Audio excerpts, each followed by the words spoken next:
Welcome to the second video in the Homophone series. I'm Justin Rempel. So just a reminder, a homophone is a word that sounds the same or very, very close to another word, but it means something different, and it's going to be spelled differently as well. These are some of the easiest mistakes to make in writing the English language. So it's important to know the difference between some of these common homophones. Accept and accept. These are pronounced virtually the same, but they are quite different words. Accept with an A is a verb, and it means to receive something. I am happy to accept your gift. Accept, starting with an EX, is a preposition that means to exclude. We all like birthday parties except for Tony. Tony is the only one who does not like birthday parties. Audition and edition, another homophone with A's and E's. These vowels make very similar sounds to each other, so they're very easy to confuse. Audition with an A is a noun. It's a math word. It's referring to the process of adding. Let's use addition to find out how many books we have. Edition with an E is a noun that just means a certain version of something. This book is in its 4th edition.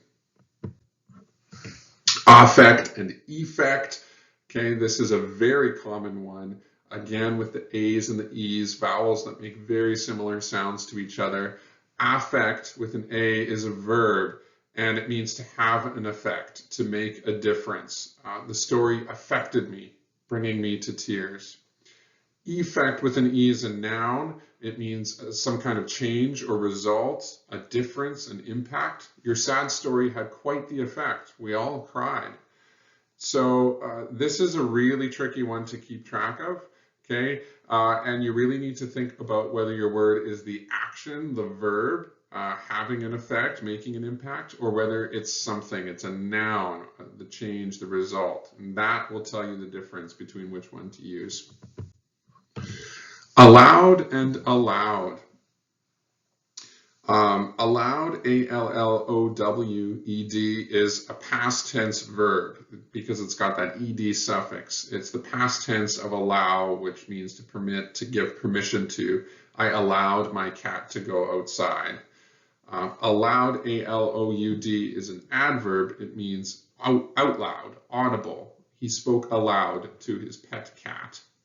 Basically, you're looking for that ed suffix, which tells us that it's a past tense verb. Bare and bare. B-A-R-E is an adjective, which means not clothed or covered. My bare skin was cold in the winter weather. And B-E-A-R is a noun referring to the animal. We can also use it as a verb that means to support.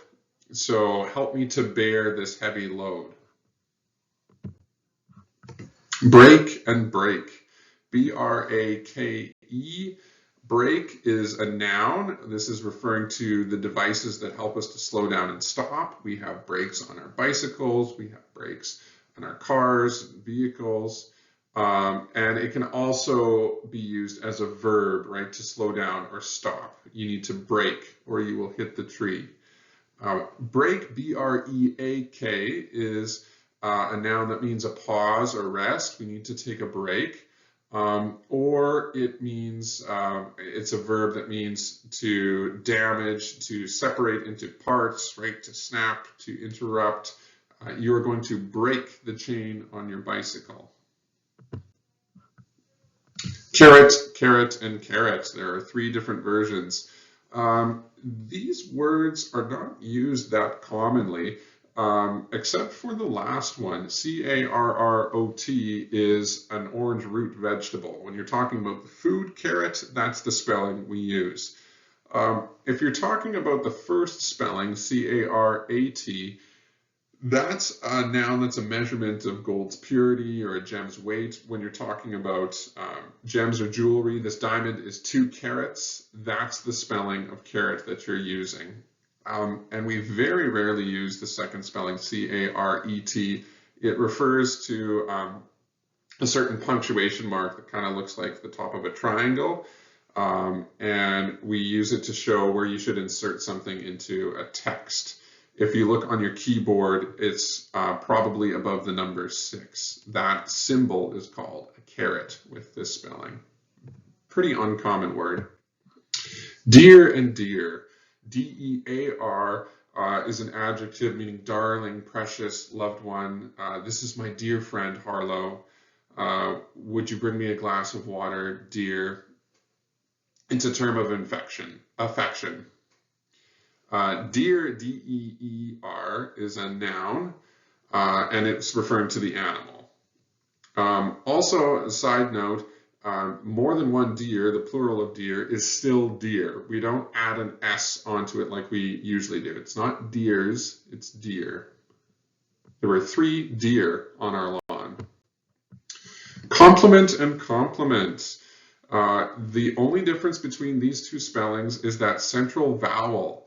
If you have an E as your central vowel, complement, that's a noun, and it's referring to something that completes something else, or it can be the action of completing something else. So those shoes really complement your shirt, or they work well as a complement to your shirt. That just means they work together well. It's kind of a similar meaning to a complement with an I as the central vowel, which is a kind remark. Thanks for giving me a compliment about my shirt. You can also use it as a verb, an action. I'm going to give you a compliment. Fair and fair. F-A-I-R is usually the spelling that you're going to see if you're using this word fair. It can refer to like a circus, we're going to the country fair, or it can refer to the adjective that means just, equal, even. That price is not fair. So usually we're using that word. However, there is another word, fare, F-A-R-E, and that's referring to a price, a toll, or a fee. To cross the bridge, you have to pay the fare.